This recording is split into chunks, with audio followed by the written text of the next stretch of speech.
Boa tarde, eu me chamo Brena Caroline, minha equipe é composta por mim, Amanda Moraes, Anderson e Juliana, e nós ficamos responsáveis pelo tema Critérios de Qualidade de Água de Reuso para aplicações urbanas e aqui mais voltado para as praças e jardins, e também para fins agrícola, florestal e industrial.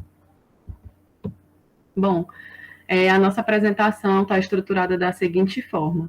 Inicialmente, nós apresentaremos um pouco sobre a questão da regulamentação do reuso no mundo. Também abordaremos quem pratica, né, trazendo aqui alguns exemplos. E falaremos sobre os aspectos legais no Brasil, algumas modalidades de reuso. Também sobre os critérios para o reuso agrícola, florestal, urbano e industrial e ainda critérios norteadores para o reuso nos níveis federal, estadual e municipal, e, por fim, fechando com algumas experiências nacionais e as considerações finais. Considerando aqui alguns aspectos, como a questão do crescimento populacional, né, que acaba por trazer uma demanda maior por água, e isso vai trazer uma consequência na produção maior de esgoto, e ainda aliado à questão da urbanização das megacidades, e com a tão falada, né, tão comentada, inclusive que já foi até mencionada aqui nas outras apresentações, as mudanças climáticas, esse combo vem aí trazendo algumas alterações no comportamento do planeta, e nesse sentido se torna cada vez mais necessário o interesse, né, pelo reuso. Nós também já podemos ver e acompanhar aqui alguns dos benefícios do reuso, tanto para a população quanto para o meio ambiente, e aí só ressaltar aqui mais alguns, como, por exemplo, a questão da segurança hídrica, da aplicação na produção de alimentos, e ainda o desenvolvimento socioeconômico daquelas regiões mais desfavorecidas. Bom, aqui nós temos uma linha do tempo que traz a questão da regulamentação do reuso no mundo. Então, iniciando aqui no ano de 1918 pela Califórnia, né, que foi a primeira no mundo a abordar padrões para irrigação, e Israel, no ano de 1952, que teve seus padrões de qualidade para o reuso na agricultura, e já que nós estamos falando de reuso, não tem como não mencionar Israel, que tem tido e vem tendo aí vários avanços nesse sentido, né? Então merece aqui esse destaque. E também é importante mencionar que o Estado Novo foi fundado ali por volta de 1948, onde iniciou aí uma caminhada nesse sentido da construção dos padrões, né? E aí, no ano de 1952, Israel já tinha esses padrões de qualidade. No ano de 1973, a Organização Mundial de Saúde, a OMS, teve suas diretrizes para o reuso na irrigação, e desde então, aí suas sucessivas atualizações e novas diretrizes, inclusive para o reuso potável, né? Isso já em 2017, essa questão aí dessas diretrizes para o reuso potável. E já no ano de 1998, a Namíbia, aqui com a sua regulação para o reuso potável direto, e é importante mencionar também aqui a questão do enfrentamento à escassez hídrica, né, lá. E já aqui em 2006, a Austrália, com o primeiro documento regulador que abordou padrões para o reuso potável. Aqui nós falamos em reuso potável em 2006, então a Austrália também merece aí um certo destaque. E, por fim, para fechar aqui essa linha do tempo, a União Europeia, em 2020, com a regulação para a água de reuso para irrigação. Entrando um pouco no tópico quem pratica, a literatura mostra que aproximadamente 50% do esgoto gerado no mundo é tratado, e apenas 11% desse percentual vem sendo reusado de maneira planejada. Não tem como deixar de falar de Israel, né, nesse sentido. E aí Israel apresenta 90% do esgoto tratado é reutilizado na agricultura, e isso corresponde a 40% da demanda de água na irrigação. Aqui ainda no mesmo tópico de quem pratica, mas agora apresentando alguns aspectos, né, e algumas particularidades do Brasil. Como nós sabemos, é dividido em 12 regiões hidrográficas, E aí, apesar de termos as maiores disponibilidades hídricas do mundo, com 8% da reserva mundial de água doce, nós sabemos que essa distribuição, por mais que tenhamos aí grande parte de água percorrendo o território nacional, é ainda uma distribuição desigual, né? Principalmente se falarmos da questão da população, nós percebemos que essa distribuição não é harmônica, digamos assim, e nesse sentido, o reuso se torna cada vez mais uma ferramenta estratégica e necessária. Então, aproximadamente no Brasil, 45% do esgoto é tratado e 1,5% vem sendo reusado de forma planejada. Aqui nós queremos ainda chamar a atenção, um alerta, né, para as regiões do Parnaíba e São Francisco, que dependem fortemente da agricultura irrigada, porém, uma outra tecla bem importante de se bater é a questão da cobertura dos serviços de esgotamento sanitário, né, e aí o potencial de reuso nessas regiões é baixo, e isso devido à baixa cobertura desses serviços de esgotamento, e ao contrário disso, uma região aqui que merece destaque por ter índices melhores é a região do Paraná, mas aí fica esse alerta, né, quanto a essa questão da cobertura dos serviços de esgotamento. E, por fim, para fechar aqui essa parte, no Brasil nós não temos ainda uma legislação federal que trate de padrões de qualidade, mas sim que permitem a questão do reuso. Aqui nós temos uma evolução da regulamentação de reuso nos estados brasileiros, né, alguns aspectos legais aqui no Brasil, e o estado da Bahia foi o pioneiro nesse sentido. No ano de 2010, estabeleceu os procedimentos para disciplinar a prática do reuso não potável nas modalidades agrícola e florestal. Em 2017, o estado do Ceará, por meio da resolução COEMA, também estabeleceu critérios para o reuso não potável. E aí, em 2020, nós temos aqui os estados de Minas, São Paulo e Rio Grande do Sul. Também com essas diretrizes, né, e procedimentos para o reuso não potável, e São Paulo para fins urbanos e o Rio Grande do Sul nas modalidades urbano, industrial, agrícola e florestal. Aqui também uma espécie de outra linha do tempo, que aborda pouco mais aí de 20 anos, que começou em 1997, né, por meio da publicação da NBR 13969, que apesar de não ser específica para o reuso de água, teve uma atualização aí e abordou a questão do reuso local. Então, de certa forma, por mais que não seja específica para reuso, isso acaba demonstrando um certo interesse, né, uma certa preocupação no tema.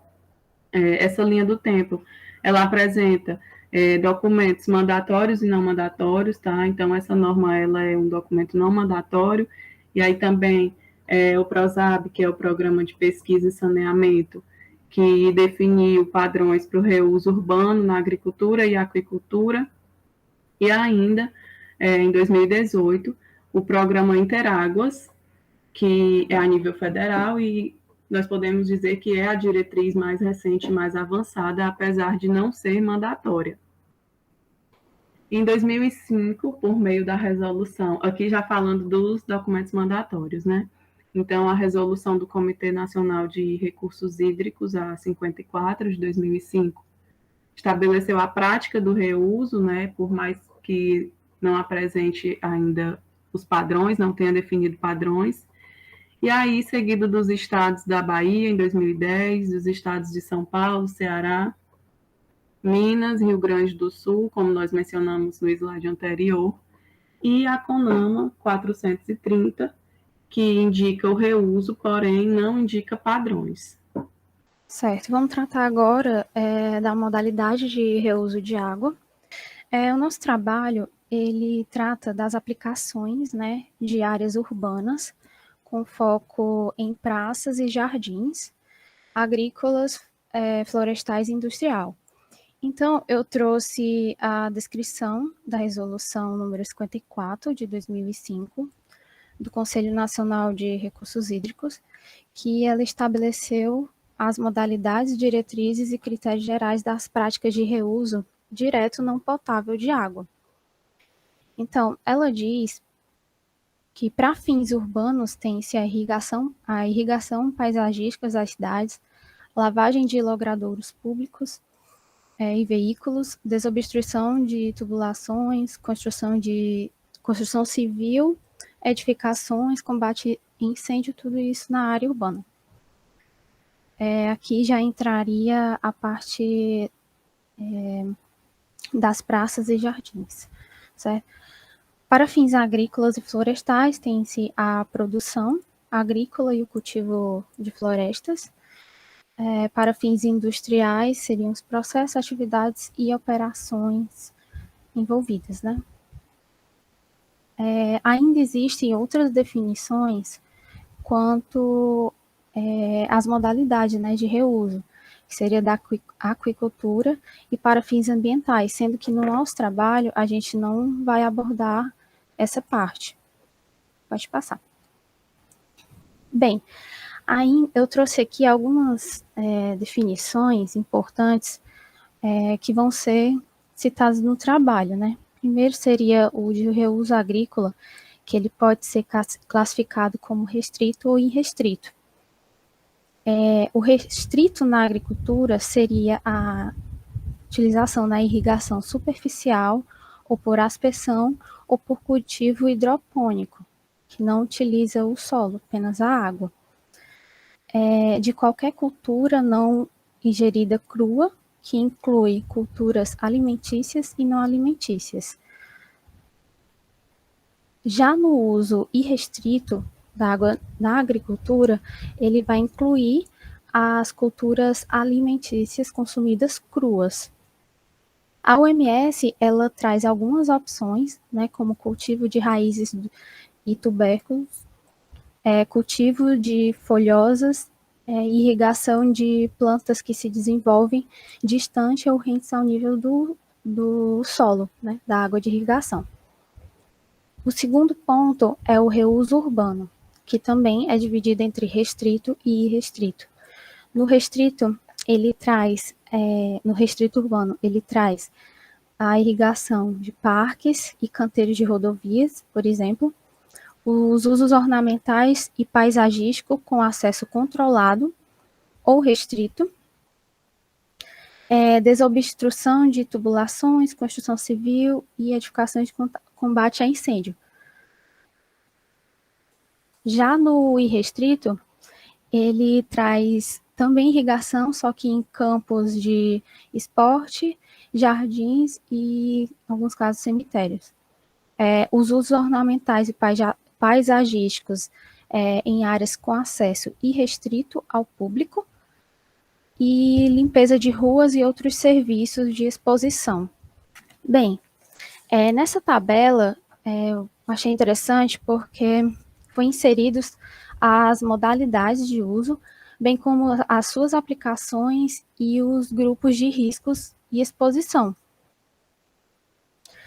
Para o uso não potável de águas agrícolas e restritos, a gente vê as irrigações em hortaliças e tubérculos, citando alface, morango e cenouras, e os principais grupos de riscos seriam os trabalhadores e os consumidores. No agrícola e restrito, são aplicados a irrigações de milho, batatas, arroz, culturas e também são os trabalhadores. Já no urbano e restrito, a gente tem a irrigação paisagística de parques, escolas, residências, campos de futebol, campos de golfe, os internos de bacias sanitárias, entre outros, e também são os trabalhadores envolvidos e o potencial do público que está nos locais, né? Já no urbano restrito, seriam apenas os trabalhadores nessas regiões. O industrial, a modalidade industrial, elas são aplicadas aos processos, tais como torres de resfriamento, caldeiras, processos de fabricação e construção civil. E os principais grupos de risco seriam os trabalhadores e as comunidades vicinais. Bom, a gente vai tratar aqui agora dos níveis mínimos de tratamento de reuso não potável. Então, a gente tem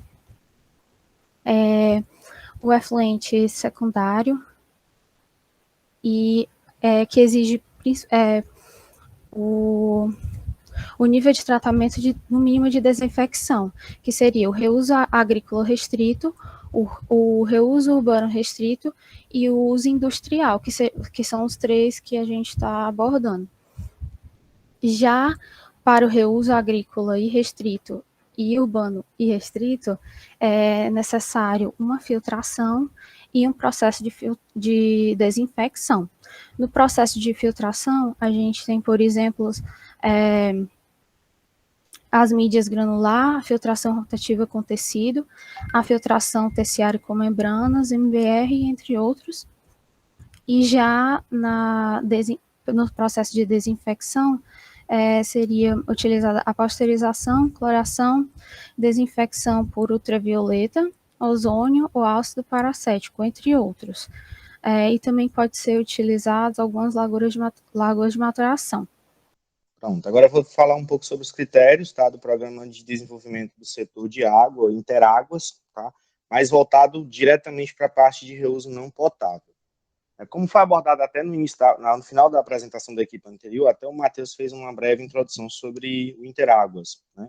Esse programa de desenvolvimento do setor da água, ele teve início em 2012, né? O Brasil aqui buscou um convênio com o Banco Mundial, e até hoje esse programa tem uma ótima utilização através do governo federal, principalmente para intermediar o programa de modernização do setor de saneamento e o Programa Nacional de Desenvolvimento dos Recursos Hídricos do PROÁGUA, como a gente já conhece, tá? A gente viu que dentro da problemática até abordada pela Carol no início da apresentação dela, a gente tem uma dificuldade muito significativa na questão de distribuição de água. A gente tem muita água onde tem pouca gente e muita gente tem pouca água nesse lugar, ou seja, a distinção entre região norte e região nordeste. A tabela, né, que vos apresento agora é uma tabela justamente baseada, tá, nesse programa, né, no Interáguas, né, onde nessa tabela a gente vai ver um comparativo, tá, entre algumas legislações vigentes. Tá? A gente vai ver a primeira legislação no primeiro quadro, na parte superior, da Agência de Proteção Ambiental dos Estados Unidos. Tá? Aí a gente vai ver alguns parâmetros também para OMS, tá, do PROSAB, tá, e da CETESB. E a gente tem também ali dentro do contexto a resolução COEMA número 2 aqui do estado do Ceará, tá, datada de 2017. Vale salientar que esse quadro inicial ele está falando sobre critérios de reuso agrícola restrito, tá? Vou seguir a mesma ordem cronológica que a Juliana fez na apresentação dela anterior, tá? Então, se a gente observar bem esse quadro, tá, vocês vão verificar, principalmente no tópico de tratamento, tá, que a gente já nota de cara, né, que a Agência de Proteção Americana foi a única que especificou níveis de tratamento para a prática de reuso agrícola irrestrito. Tá? A gente vê lá no quadro, na parte superior dele, justamente lá direito, que é exigido pelo menos um tratamento a nível secundário, seguido de filtração e desinfecção. Tá? Já a Organização Mundial da Saúde, ela não especifica nenhum nível de tratamento. Tá? Já o PROSAB, né, ele dentro ele recomenda, né, uma combinação de processos para se alcançar esses critérios, tá? E dentro desses documentos do PROSAB, a gente vai ver que ele sugere, né, uma tecnologia que tenha, e dá as opções, lagoas facultativas seguidas de lagoa de maturação, reatores UA ou reatores UASB seguido de lagoas de polimento, ou um tratamento secundário seguido de filtração mais desinfecção. Tá? Então, inicialmente, é o primeiro ponto que a gente já observa. Na resolução COEMA, a gente não vê nada, né, não retrata nada sobre tratamento. Tá? Outro ponto interessante nesse quadro está diretamente ligado à parte de monitoramento, lá na parte inferior. Se vocês observarem, né, a Agência de Proteção Americana, ela discrimina, né, para boa parte dos parâmetros, tanto os indicadores patogênicos quanto os outros critérios, um monitoramento, né, diário, né, e na grande maioria deles, semanal. Se você for observar a resolução cearense, a resolução COEMA 2, né, que do Ceará não tem, e nem também no PROSAB não é feito nenhuma referência a isso, tá? Na OMS a gente vê, né, distinções só para os parâmetros de indicadores patogênicos, tá? Uma especificação em relação ao monitoramento. Então, de início, seriam essas observações. Se a gente voltar lá em cima novamente na tabela, né, para indicadores patogênicos, tá? A gente percebe também que o órgão americano, né, ele não fala, não retrata em nenhum momento sobre ovos de homintos, tá? Não faz ênfase em momento nenhum, como também a resolução da COEMA 2. Porém, a OMS e o PROSAB fazem relação de ter pelo menos um ovo de homínto por litro, tá? Então tem essa observação que a gente deve salientar nesse parâmetro específico, tá? Outro ponto, né, que a gente vai ver dentro dos critérios, que eu acho isso bem interessante, que foi até abordado para a gente aqui na disciplina, se vocês observarem aí, né, dentro também desse quadro regulatório do agrícola e restrito, a resolução cearense é a única, dentro dos outros critérios, tá? Se a gente observar o pH lá e o RAS, é a única legislação que faz ênfase a uma faixa de pH e ao RAS. As demais legislações, somente a americana é que ainda faz ênfase ao pH, o RAS somente a cearense, tá? Isso é um fator interessante. Nesse próximo quadro que a gente tem justamente já a qualidade para reuso agrícola restrito, né? A gente percebe que houve algumas pequenas mudanças, tá? Por exemplo, a agência americana, ela foi a única que especificou lá também os tratamentos, né? Assim como na tabela anterior, tá? E o PROSAB, ele apresentou as mesmas combinações, tá? De que o quadro anterior, já a COEMA 2 e o CETES não fizeram considerações nenhuma. No monitoramento, tá? A OMS, ela começa a fazer recomendação, tá? Sobre frequência de monitoramento, que ela já não via no quadro anterior. Em relação aos critérios e indicadores de patogênicos também do quadro, se você observar, a gente vai ver uma grande variação, né, de coliformes entre o órgão americano e principalmente para ovos de homintos, né, quando a gente faz comparação com as outras legislações, tá? Pronto, pode passar também, Amanda. Pronto. Agora a gente vai ver, né, um quadro para reuso urbano, tá? Nesse de reuso urbano restrito, tá? Acredito que está faltando só o restrito ali, tá? A gente percebe que o que é que houve de variação, né, quando comparado com os demais.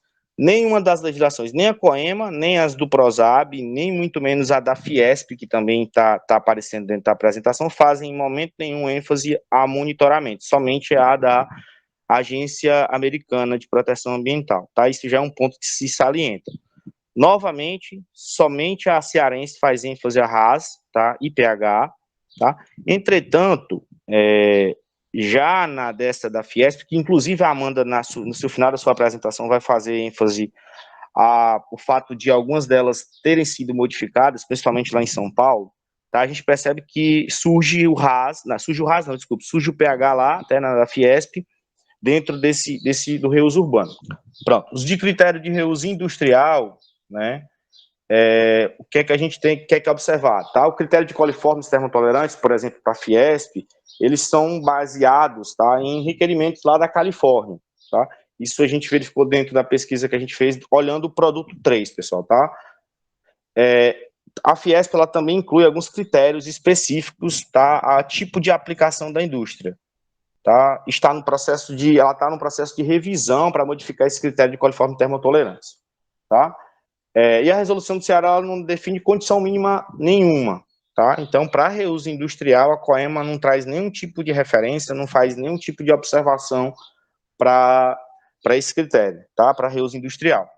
Dentro desse apurado, né, desse comparativo entre essas legislações, regulamentações americanas, cearenses, do Estado de São Paulo, né, da Organização Mundial de Saúde, tá? A equipe técnica, que faz parte do Interáguas, chegou a uma tabela de recomendação de critérios mínimos para reuso agrícola, tá? Essa é a primeira tabela, a tabela de reuso agrícolas. O que é que a gente já detecta que chama atenção quando comparada com as outras tabelas? Primeiro, a gente já verifica um cloro residual, né? Algo que não era feito ênfase em momento algum, tá, no final do tratamento, ou seja, é uma maneira de eu demonstrar a eficiência de desinfecção e a manutenção do sistema de distribuição mais aplicável, né, ou seja, eu tenho uma maior eficiência de taxa de remoção e uma segurança daquele efluente gerado. Então, isso já é um ponto que já chama atenção. Se vocês observarem, está ali o percentual de cloro residual de pelo menos 1 miligrama por litro, né, por minuto, tá? Então, isso é um fator já interessante que já dentro desse quadro, tá?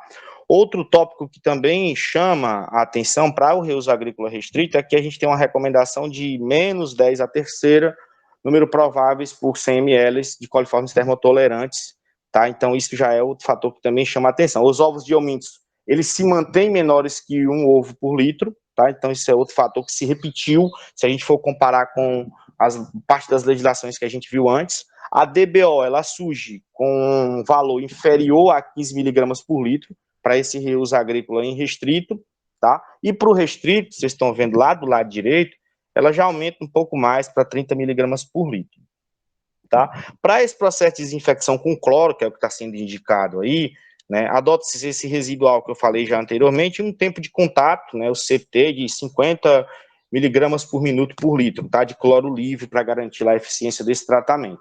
Para finalizar, a gente também tem os critérios mínimos de reuso urbano, né, também recomendados pela equipe de especialistas que está lá dentro do produto 3, tá? Outra coisa que eu acabei até nem comentando sobre o anterior, não sei se vocês observaram, mas os monitoramentos, eles acabam acontecendo dentro dessa tabela de maneira bem mais configurada, né? Usaram como base a Agência de Proteção Ambiental Americana, onde tem, de fato, uma constância de monitoramento, né? Por exemplo, para coliformes, para ovos de eumintos, para pH, para DBO, eu tenho uma rotina mensal de análise. Para o cloro residual é contínuo, ou seja, sempre, para manter a eficiência de desinfecção.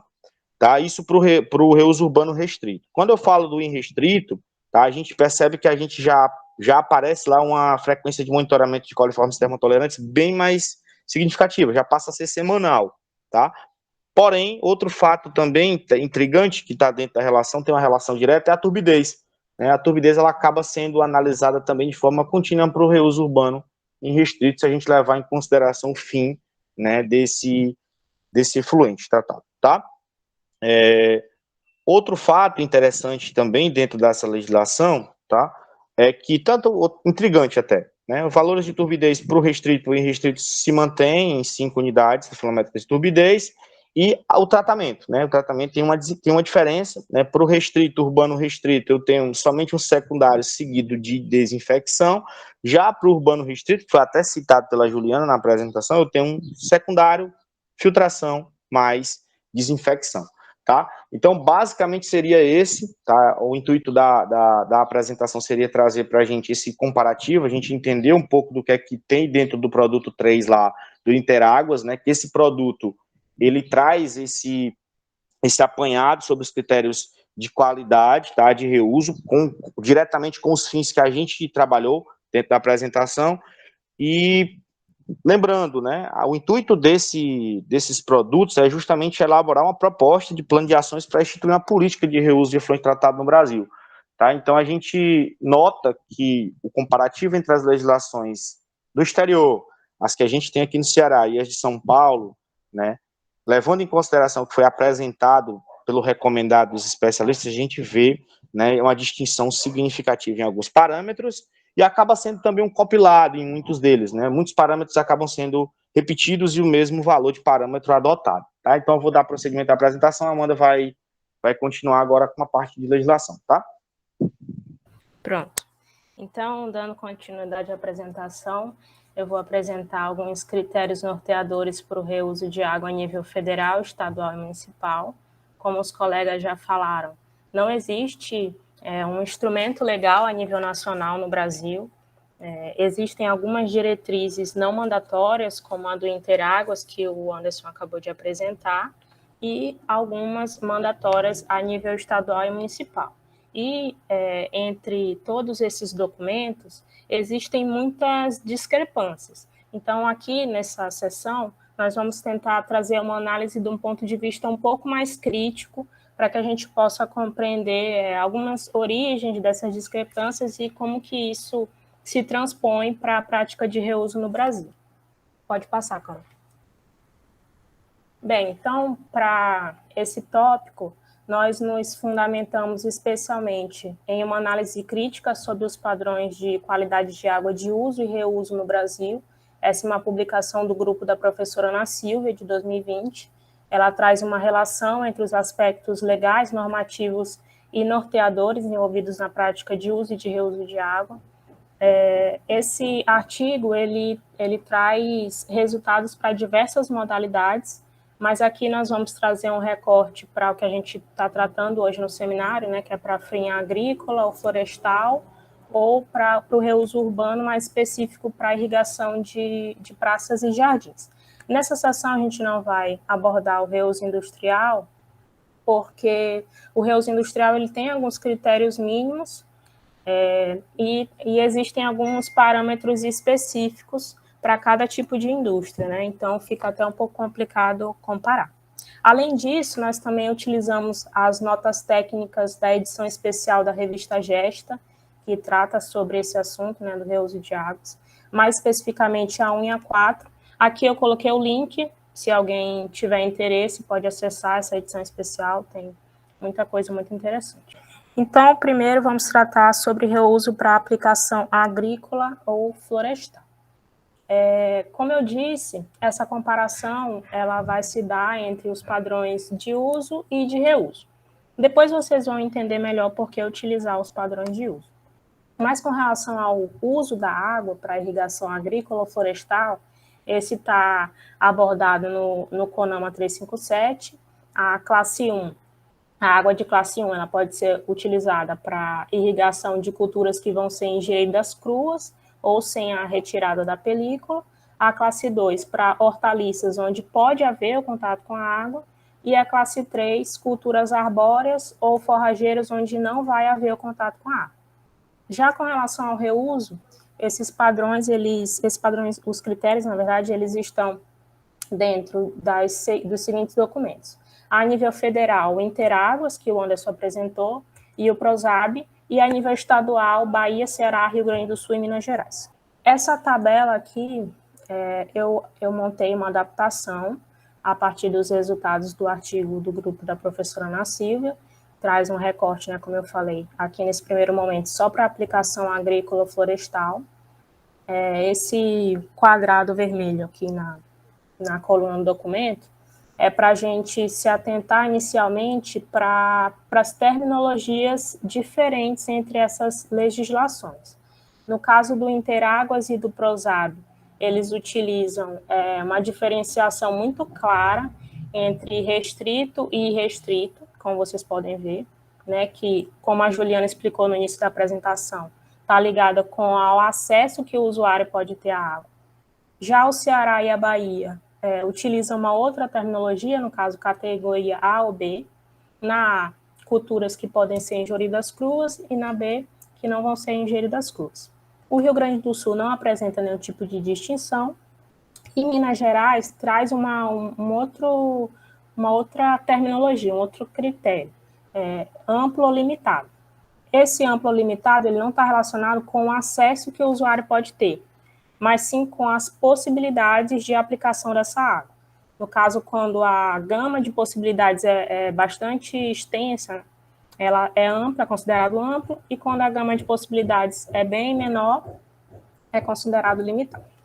Aí aqui, olhando um pouco para esse primeiro parâmetro, para os coliformes, como vocês podem perceber, todos os documentos trazem limites para coliformes, tanto para reuso, que é essa tabela maior, como para uso, que é a tabela menor. Esse é um parâmetro essencial, né, quando a gente está falando sobre esse tema, porque ele traz uma indicação do risco de se contaminar com doenças fecorais a partir de uma água que está contaminada e preponderante, em especial, quando nós estamos falando sobre reuso agrícola. Mas, apesar de ele estar presente em todos os documentos, vocês podem notar que tem uma discrepância muito pronunciada entre esses valores. Eu chamo a atenção ali para o Ceará agrícola florestal A, com o limite não detectável, e o Interáguas agrícola e restrito com 10, número mais provável por CML, para coliformes termotolerantes. E esses dois, pessoal, eles são inclusive mais restritos do que o CONAMA classe 1, como vocês podem acompanhar pela segunda tabela. Por isso, fazer essa comparação direta. E, em contrapartida, existem alguns outros valores que têm limites mais lenientes, né, como o PROSAB, para irrigação restrita, Bahia categoria B, Rio Grande do Sul e Minas para as duas categorias. Pode passar, Carol, por favor. Minas tem ainda uma outra especificidade na normativa. É o único estado que adota uma diretriz que tem no seu escopo a adoção da prática de fertirrigação em detrimento somente da irrigação. A irrigação, ela tem como objetivo suprir só a demanda por água da planta, e no caso da fertirrigação, também há a possibilidade de se administrar uma quantidade de nutrientes para suprir também a demanda nutricional da planta, né? Como vocês podem ver ali na tabela, a categoria amplo e limitado, a primeira, ela tem como finalidade a fertirrigação superficial, localizada ou também por aspersão. Inclusive, a gente já falou bastante aqui ao longo da disciplina, né? Alguns professores também que foram convidados falaram com relação ao perigo de se utilizar a água de reuso para aspersão, né? Ainda está bastante em debate, e a normativa de Minas traz essa possibilidade. E a segunda categoria, limitado, não permite o uso da aspersão e evita qualquer tipo de contato da água de reuso com o produto alimentício. Como vocês podem ver, tem um limite bem mais leniente em relação a todos os outros documentos, né? Muito por conta, talvez, dessas limitações impostas. O outro critério é a turbidez DBO, como vocês podem ver, só o Interáguas traz esses dois parâmetros, na verdade, em termos de reuso, e com relação ao uso, todas as classes do CONAMA trazem o parâmetro. Mas eu chamo a atenção principalmente para a turbidez, que, como vocês podem perceber, o limite do Interáguas para reuso, ele é bem mais restritivo do que o do uso da água, inclusive para a classe 1.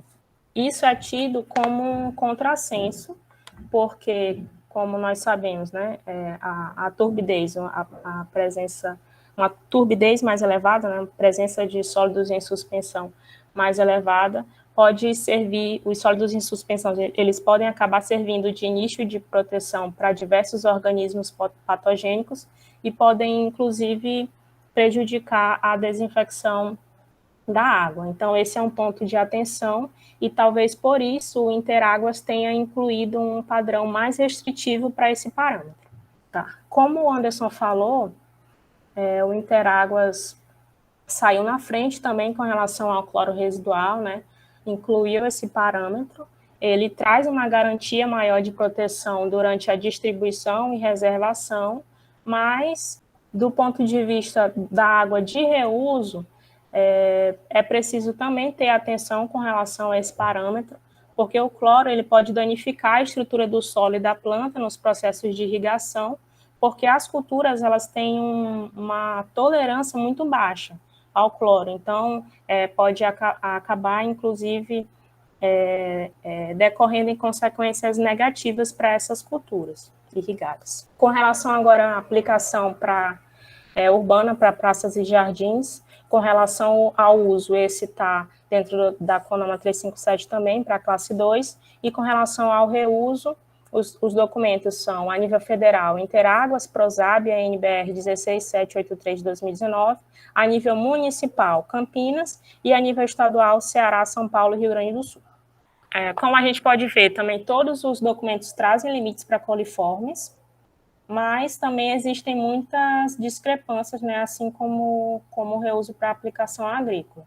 Os limites mais restritivos são São Paulo e o Interáguas irrestrito, e o mais leniente é o Prosab restrito. Ali no Ceará está 5.000, mas para fins paisagísticos é 1.000, que aí fica dentro do CONAMA classe 2. E como vocês podem ver, existem outros limites que estão abaixo do CONAMA classe 2, né, que é para fins paisagísticos, e estão, na verdade, no limite da classe 1, que é uma água com qualidade superior, né, para fins mais nobres. Com relação à turbidez, todos eles não, alguns deles, né, mais documentos em relação para fins agrícolas apresentam esse parâmetro, mas também tem limites mais restritivos em relação ao CONAMA. E para sólidos, apesar do CONAMA não trazer esse parâmetro, mas alguns documentos trazem Campinas, São Paulo e a NBR, e eu chamo a atenção ali para aquele limite de 2.000 miligramas por litro de sólidos dissolvidos totais da NBR, porque, de acordo com a literatura, um limite tão alto pode ser perigoso, porque os sólidos dissolvidos totais eles podem acabar aumentando a salinidade da água. Então, para aplicação, por exemplo, em jardins, pode causar a salinização do solo. Enfim, pode ser negativo. Agora, nós vamos conhecer algumas experiências nacionais. Como a gente pode ver, existem muitas discrepâncias entre esses critérios para reuso de água para fins não potáveis aqui no Brasil. Isso acaba dificultando um pouco a prática de reuso, mas mesmo de forma incipiente, existem algumas experiências no Brasil.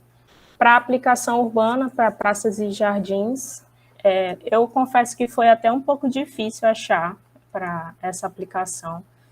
Para aplicação urbana, em geral, né, existem muitas aplicações em companhias, principalmente do Sudeste, mas são muito voltadas para limpeza de ruas, desobstrução de galerias, enfim, outras possibilidades dentro do reuso urbano, mas aqui o nosso recorte é para praças e jardins, então foi um pouquinho mais difícil encontrar. Mas temos algumas iniciativas aqui nessa primeira foto, não sei se vocês conseguem ver, mas é um condomínio na Avenida Paulista, em São Paulo, e está escrito assim na plaquinha: este condomínio utiliza água de reuso e água de chuva para lavagem externa e rega do jardim. E essa outra foto é abastecimento do caminhão-pipa no Rio de Janeiro. No Rio de Janeiro se utiliza a água de reuso para vários fins, em especial para aplicação urbana, e eles também têm utilizado para irrigar praças públicas. Também tem algumas, eu encontrei uma reportagem também lá em Maceió, eles começaram a utilizar esse ano, né? Mas lá ainda não tem nenhum tipo de diretriz. Para aplicação agrícola e florestal, nós já vimos ao longo da disciplina algumas iniciativas, principalmente em São Paulo, mas aqui eu quis destacar uma iniciativa no Nordeste, né, no semiárido nordestino, lá na Paraíba, a utilização de um tratamento simplificado para o tratamento do esgoto doméstico, seguido de cloração, e eles utilizam a água de reuso para irrigação por gotejamento de cajueiros. Inclusive, os critérios, os limites que esse projeto, que é do Instituto Nacional do Semiárido, vem utilizando, não são do Brasil. Eles vêm utilizando, por exemplo, para coliformes, o limite da Organização Mundial da Saúde, que são mais fáceis de se atingir com o tratamento simplificado em relação ao Interáguas, por exemplo, que, como a gente conseguiu perceber, tem padrões muito mais restritivos. E, por fim, uma aplicação de reuso industrial, a gente já viu bastante ao longo da disciplina, né? É o projeto Aquapolo. Essa planta é uma das maiores do mundo, a maior da América Latina, fica no ABC Paulista. A planta recebe o efluente secundário da ET ABC, passa por filtro de disco para remover sólidos maiores que 400 micra, depois vai para uma câmara anóxica, seguido de aeróbia para remover nutrientes, vai para um reator de membrana, com membranas de ultrafiltração, depois osmose reversa para remover os sais. Essa planta ela tem uma capacidade de 1.000 litros por segundo, poderia, inclusive, se fosse esse fim, poderia suprir a demanda de uma cidade com até 500 mil habitantes, mas, no caso, abastece o polo petroquímico do ABC Paulista. Finalizando nossa apresentação, bem, hoje a gente conseguiu perceber que há uma discrepância bastante significativa, né, com relação ao arcabouço regulatório acerca do reuso de água no Brasil, e isso ainda representa uma limitação para a disseminação da prática de reuso para esses fins que nós tratamos aqui, apesar das potencialidades do Brasil para o reuso não potável. Os padrões, eles são sobrepostos, né? Inclusive, como a gente conseguiu perceber, em alguns deles, para irrigação e para o reuso para para fins paisagísticos, alguns padrões são, inclusive, mais restritivos do que o para uso de água. Isso acaba, muitas das vezes, inviabilizando esses projetos, porque, inclusive, pegando o gancho da apresentação anterior, esses padrões restritivos, eles acabam requerendo um arcabouço, um arranjo tecnológico, na verdade, mais robusto, que aí vai ser mais caro, né, vai onerar bastante o projeto. Então, muitas das vezes, do ponto de vista técnico, econômico, financeiro, isso acaba sendo inviável. E também, de outro ponto de vista, com relação ao usuário, o fato de ainda não ter um padrão no Brasil acaba fazendo com que não tenha tanta segurança por parte da pessoa que vai, por exemplo, consumir uma cultura que foi irrigada com água de reuso. Como eu mostrei, lá em Minas, os padrões são mais lenientes, né? E isso pode gerar uma insegurança do ponto de vista do usuário, porque, por exemplo, um mineiro, né, que vai consumir uma cultura irrigada que está ali sobre aquela normativa, pode se sentir inseguro em relação a um outro estado onde os padrões são mais restritivos. Ele pode, pelo menos, se perguntar o porquê. E isso acaba sendo negativo, né? Por conta disso, é preciso se trabalhar mais em relação a um instrumento legal a nível nacional. Essas discrepâncias, elas ocorrem porque existem duas correntes de pensamento diferentes hoje nas câmaras técnicas, né, que estão com as pessoas que estão pensando em reuso no Brasil atualmente. A primeira é uma linha de pensamento que foca na minimização do risco. Essa resulta em tipos de reuso e parâmetros bem mais restritivos, como a gente pode ver, por exemplo, no Interáguas. Isso, como eu falei, demanda um arranjo tecnológico mais robusto, tecnologias mais caras, que às vezes não podem ser aplicadas com tanta facilidade em regiões pobres, por exemplo, como no semiárido, que, como eu falei, né, os padrões que aquele projeto vem seguindo na Paraíba, que está utilizando um tratamento simplificado, seguido de cloração, são os da OMS e não do Brasil. E a segunda linha de pensamento é que a prática do reuso ela tem que ser desenvolvida com base na aplicação da metodologia de avaliação quantitativa de risco microbiológico, que inclusive a gente teve contato aqui na disciplina também. Nessa segunda corrente de pensamento, se acredita, por exemplo, que é uma que o PROSAB está mais alinhado, se acredita, por exemplo, que é preciso que o Brasil tenha um instrumento legal, uma diretriz mínima, né, a nível nacional, e a partir da utilização da QRM, os municípios e os estados possam ter autonomia para, por exemplo, implementar regulamentos mais restritivos, mas do ponto de vista ali adequado àquela realidade local, levando em consideração questões sociais, econômicas, culturais também, né, que são muito pronunciadas, por exemplo, no Nordeste.